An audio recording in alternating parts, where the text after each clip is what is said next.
बिस्मिल्लाहिर्रहमानिर्रहीम। अस्सलाम वालेकुम नाज़रीन, आप यूट्यूब चैनल देख रहे हैं। मैं इमरान खान हूँ। बुशरा बीबी का पैगाम बाहर आया और वहाँ से पता चला कि इमरान खान साहब की हालत क्या है और उनकी आंख के हवाले से जो हुकूमत दावे कर रही है वो दावे कितने दुरुस्त हैं। सबसे पहले तो जो बुशरा बीबी की बहन है मरियम रियाज वट्टू, उनका स्टेटमेंट आप सुन लीजिए, फिर मैं आपको बताता हूँ इमरान खान की बहनें क्या कह रही हैं और इमरान खान साहब की अहलिया बुशरा बीबी ने जेल से क्या पैगाम भिजवाया है और इमरान खान साहब की हालत कैसी है, ख़ास तौर पे उनकी बिनाई जिस आंख की मुतासर हुई है वहाँ मामलात कैसे हैं। एक तो मैं पहले आपको ये क्लियर कर दूं कि जो प्रेस रिलीज़ जारी की गई अस्पताल की इंतज़ामिया की जानिब से, यानी पिम्स ने रात गए एक प्रेस रिलीज़ जारी की थी। हालांकि रात गए कौन जारी करता है, कोई पीआरओ भी नहीं होता, कोई डिपार्टमेंट भी नहीं होता, लेकिन वो पहले से ही बनाया हुआ एक पेज उन्होंने जारी कर दिया था। तो वो जो पिम्स की जानिब से एक प्रेस रिलीज़ जारी की गई उसमें इमरान खान साहब की आंख के हवाले से कोई तफसीलात मौजूद नहीं है, यानी उसमें नहीं बताया गया कि कितने % उनकी हालत आंख की बेहतर है और किस हद तक बेहतर है। तो ऐसी कोई रिपोर्ट हमारे सामने नहीं है जिसमें हुकूमत ये दावा कर रही हो या डॉक्टर्स ये दावा कर रहे हों कि इमरान खान साहब की आंख ठीक हो रही है या पहले से बेहतर है या बेहतरी की तरफ जा रही है। अब मरियम रियाज वट्टू साहबा का जो स्टेटमेंट है वो कहती हैं मेरी भाभी और बुशरा बीबी की बेटी के ख़ानदान ने बुशरा बीबी से मुलाकात की और चूँकि खान साहब को कल रात ही दूसरी इंजेक्शन लगाई गई है, इसलिए अभी ये कहना कबल अज़ वक्त है कि इसका कोई असर हुआ है या नहीं।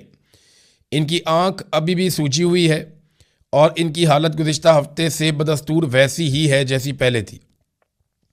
खान साहब ने एक बार फिर जोर दिया है कि उनकी बहनें जो इनके वकला के साथ काम कर रही हैं फौरी इजाज़त के लिए दरख्वास्तें दायर करें ताकि उनके ज़ाती डॉक्टर्स उनका मुआयना कर सकें।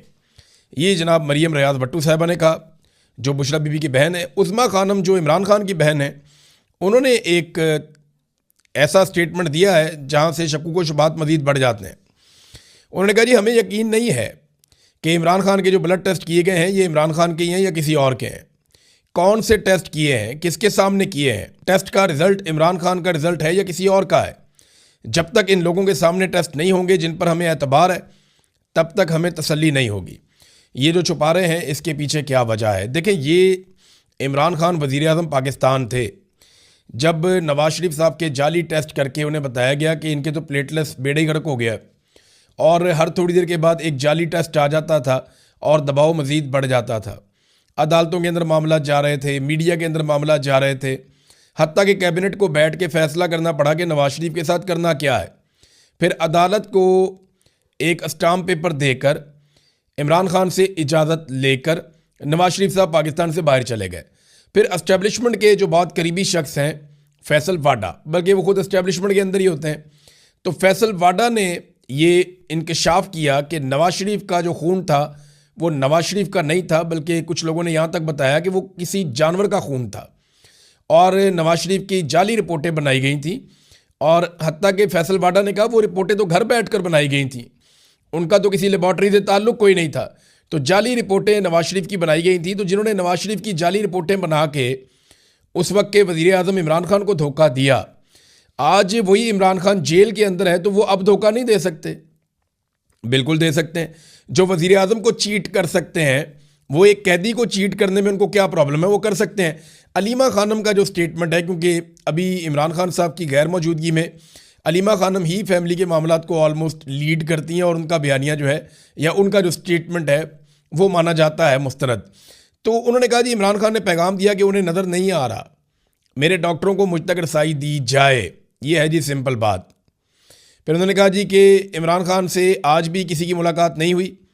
अलीमा खान ने बहनों के साथ जो है वो बाद में बाहर आके गुफ्तगू की और बुशरा बीबी की मुलाकात उनकी फैमिली के साथ हुई, उनके ज़रिए से जो है वो ख़बर बाहर आई और इमरान खान साहब ने पैगाम दिया कि उन्हें नज़र नहीं आ रहा, मेरे डॉक्टरों को मुझ तक रसाई दी जाए। ये बात अलीमा खानम ने बताई बुशरा बीबी के ख़ानदान से पूछ कर। अब ये इमरान खान साहब की बहनें स्टेटमेंट दे रही हैं, बल्कि उन्हें चोट भी लग गई। नौरीन खानम को बड़ा अफसोसनाक, वो मैंने तस्वीर देखी, वीडियो देखी, बड़ी तकलीफ़ हुई मुझे भी। एक और ख़ातून थी सद्दफ़, उनको ज़्यादा चोट लगी है, वो हॉस्पिटलाइज भी हो गई हैं, लेकिन अल्लाह का शुक्र है कि वो बचत हो गई, जान बच गई और कोई ऐसा नुकसान नहीं हुआ जिसकी भरवाई नहीं हो सकती। लेकिन ये ख़वातीन है तो रियासत को जो है वो इस तरह का रवैया नहीं रखना चाहिए। बहुत ही बदनसीबी है जो इस वक्त किया जा रहा है। बहरहाल इमरान खान साहब की जो रिपोर्टें हैं वो उनकी फैमिली के साथ शेयर नहीं की जा रही। अभी तक इमरान खान साहब के मुआलिजीन जो हैं वो उन्हें नहीं देख पाए। अभी तक उनकी फैमिली जो है वो इमरान खान साहब से नहीं मिल पाई। अब इसकी एक वजह तो ये है कि आसिम मुनीर साहब नहीं चाहते और उनकी ये ज़िद है कि इमरान खान का कोई स्टेटमेंट बाहर नहीं आना चाहता, क्योंकि उनका कोई स्टेटमेंट बाहर आता है तो मुझे चैलेंज करते हैं आसिम मुनीर साहब को, ये लगता है, और वो मुकाबला कर नहीं सकते। DGI SPR भी बोल बोल के थक गए, लिहाजा उन्होंने सोचा कि इमरान खान की आवाज़ ही बंद कर दो, मुलाकात करवाओ ही ना। दूसरा, या तो ये जेल में कुछ ना कुछ ऐसा ज़रूर कर रहे हैं जो ये चाहते हैं कि बाहर किसी को पता ना चले, क्योंकि कुछ अर्सा पहले मोहसिन नकवी ने और बाकी लोगों ने दावा किया कि हम इनके ख़ानदान के किसी और शख्स को मिलवा सकते थे, लेकिन ख़ानदान के अंदर भी जो डॉक्टर हैं, एक वो बरकी साहब डॉक्टर हैं, एक इमरान खान की बहन डॉक्टर हैं, उन लोगों को मिलवाने से इनकार किया। यानी ये चाहते हैं कि कोई डॉक्टर इमरान खान के करीब ना जाए, चाहे वो फैमिली का हो, चाहे वो फैमिली के बाहर हो, या इमरान खान साहब का ज़ाती मुआलिज हो। सिर्फ सरकारी डॉक्टर्स जिनको चुना जाएगा वही डॉक्टर जाएंगे और जाकर इमरान खान साहब को देखेंगे। अब वहाँ सोर्सेज से खबरें बाहर आती रहती हैं, इससे पहले भी आती रही हैं, आइंदा भी आती रहेंगी, आपको पता चल जाएगा। दूसरी जानिब नादरीन, जो इमरान खान साहब की रिहाई के लिए इमरान खान रिहाई अमन फोर्स बनाने का ऐलान किया था सुहेल आफरीदी ने, उसके ऊपर बहुत रोला पड़ गया है। पार्टी का एक धड़ा जो है वो डट गया है कि हमें तैयारी करनी चाहिए, नौजवानों को इकट्ठा करना चाहिए, बड़े पैमाने पर एक ताकतवर फोर्स नौजवानों की तैयार करनी चाहिए और बगैर लड़े पुरअमन तरीके से एहतजाज करके और एक मुनज़्ज़म तरीके से इमरान खान साहब की रिहाई का रास्ता निकालना चाहिए। तो अब इसका नाम बदलने की बातचीत हो रही है, क्योंकि लफ्ज़ फोर्स जो है उस पर लोगों को एतराज़ आ गया कि जनाब ये फ़ोर्स कैसे हो सकती है, तो फोर्स का लफ्ज़ इस्तेमाल ना किया जाए, तो इसका कोई और लफ्ज़ इस्तेमाल किया जाए। अब इस पर बहस हो रही है, कुछ लोग डट गए हैं, कुछ लोग जो है वो नया स्टेटमेंट दे रहे हैं। लेकिन इस पर जुनैद अकबर साहब ने एक बात की है। जुनैद अकबर साहब का कहना है, रिहाई फोर्स के नाम पर पार्टी में इख्तलाफ राय है, हम अब भी चाहते हैं कि मुज़ाकरात हों, लेकिन जब आप हमें दीवार के साथ लगाएंगे तो हमारे पास ऑप्शन ही क्या बचता है, हमारे पास वक्त बहुत कम है। तो उन्हें एहतजाज करना पड़ेगा, वो भी इस बात को समझते हैं। एक तरफ तो यह एहतजाज का मामला बढ़ता जा रहा है, दूसरी तरफ पाकिस्तान में दहशतगर्दी कंट्रोल नहीं हो पा रही और पाकिस्तान की इंटेलिजेंस एजेंसीज दहशतगर्दी को रोकने में नाकाम है। यानी वो कोशिश करते हैं, कुछ वाक़यात रुक भी जाते हैं, लेकिन वाक़यात लगातार बढ़ते चले जा रहे हैं दहशतगर्दी के। और इसी की वजह से पाकिस्तान ने अफ़गानिस्तान के अंदर दहशतगर्दों के कुछ ठिकानों के ऊपर अटैक किया। पाकिस्तान का कहना है कि वहाँ बड़े पैमाने पर दहशतगर्द मारे गए हैं, जबकि अफ़गानिस्तान का ये कहना है कि वहाँ पे सिविलियंस की हलाकतें हुई हैं। इंडिया जो है वो अफ़गानिस्तान के नैरेटिव को सपोर्ट कर रहा है, जैसा कि हम सबको पता था। तो अभी एक और दहशतगर्दी का वाक़या हुआ, ये बड़ा खौफनाक इंसिडेंट हुआ है भक्कर, ये खैबर पख्तूनख्वा और पंजाब को मिलाने वाली बैनुस्सूबाई दाजल चेक पोस्ट है एक, वहाँ पर खुदकुश हमला हुआ। बाकायदा इसकी वीडियो भी आ चुकी है कि कैसे वो खुदकुश हमलावर जो है वो आराम से चलता हुआ आता है और पुलिस के पास पहुँच के चेक पोस्ट के पास वो अपने आप को धमाके से उड़ा देता है। अच्छा, यहाँ पे 3 पुलिस एहलकारों की शहादत की इतला मिली इब्तदाई तौर पे, और कई पुलिस वाले जो है वो वहाँ पे ज़ख्मी भी हो गए, उन्हें अस्पतालों में मुंतकिल किया गया। तो ये अफसोसनाक वाक़या, भक्कर तक दहशतगर्द हैं, कुछ और इलाकों में भी पहले दहशतगर्दी के वाक़यात तवातर के साथ हो रहे हैं। इस्लामाबाद में दहशतगर्दी के 2 बड़े वाक़यात हुए हैं।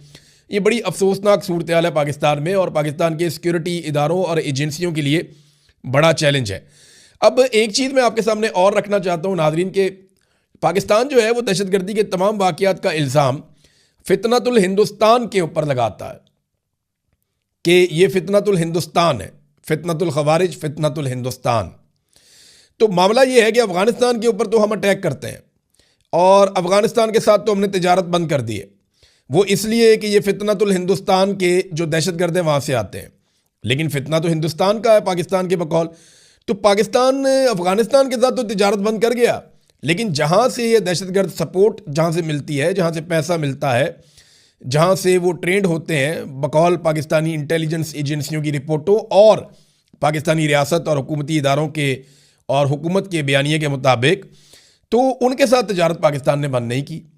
यानी अफ़गानिस्तान के साथ हमने तजारत इस लेवल तक बंद कर दी है कि इस वक्त सूरत हाल ये है कि गुज़िश्ता साल की निस्बत जो तजारत हमारी पिछले साल $560 मिलियन थी, वो अब $228 मिलियन रह गई है, यानी आधी से भी कम हो गई है। तो अफ़गानिस्तान के साथ हमने तजारत अब तो मुकम्मल ही बंद की हुई है। जबकि हिंदुस्तान के साथ हमारी तजारत अभी भी जारी है। और जो हिंदुस्तान के साथ हम तजारत करते हैं इसमें पाकिस्तान से ज़्यादा हिंदुस्तान को फ़ायदा होता है। तो देखें हमारा मौक़िफ़ है और कैसी हमारी पॉलिसी है कि फितनतुल हिंदुस्तान तो हम कह देते हैं कि हिंदुस्तान पाकिस्तान में दहशतगर्दी करवा रहा है, लेकिन अफ़गानिस्तान के साथ हम तजारत बंद करते हैं जहाँ पे हमारा मुनाफा होता है, और हिंदुस्तान के साथ तजारत हम जारी रखते हैं जहाँ पे हिंदुस्तान का मुनाफा होता है।